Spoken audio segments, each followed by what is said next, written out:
Today we'll discuss about the introduction of DAX in Power BI. Okay, let's start.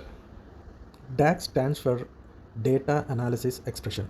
Okay, DAX stands for Data Analysis Expressions, and it is a formula language used in Power BI, Power Pivot, and Analysis Service. Okay, and it's designed to help users perform complex calculations, define custom aggregations, and manipulating data in tabular model. Like can use calculated columns, measures, and create tables, and we use functions, context, okay, and also relationships, performance optimization, and error handling. Okay. So overall DAX in Power BI is essential for creating meaningful analysis, performing advanced calculations, and unlocking the full potential of your data within Power BI reports and dashboards. Okay, let's see about calculated columns. Let me explain a bit more. Okay,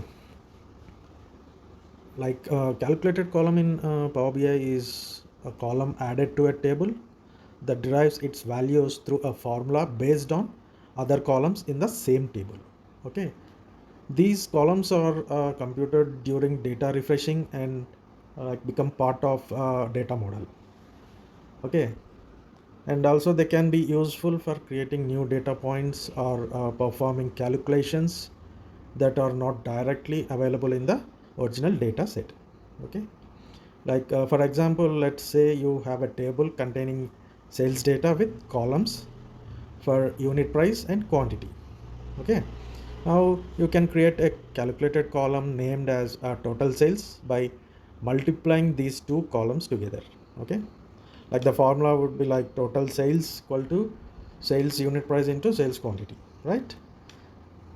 Then this formula will create a new column in the sales table called total sales that calculates the total sales amount for each row by multiplying the unit price with the quantity sold.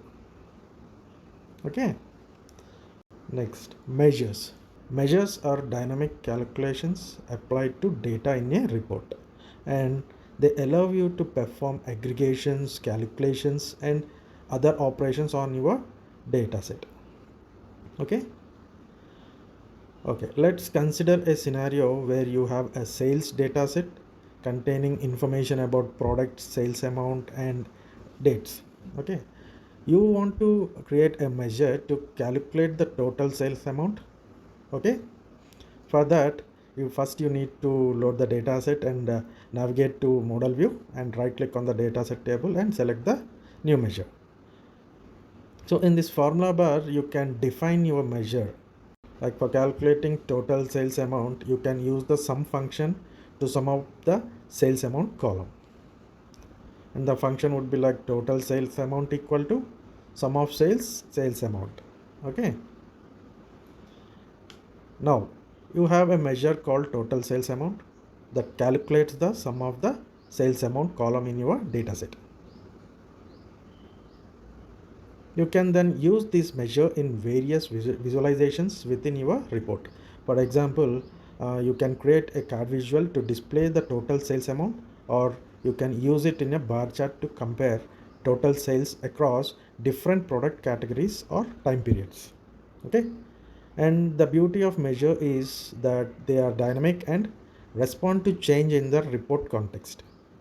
If you filter the report by a specific date range or a product category, the total sales amount will automatically adjust to reflect the filtered data.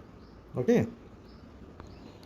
So overall measure in Power BI allows you to perform calculations and aggregations on your data dynamically, and it providing valuable insights into your report. I hope this video has been helpful to you. Stay tuned for more videos and other exciting topics in Power BI. Don't forget to like and subscribe to my channel for more content.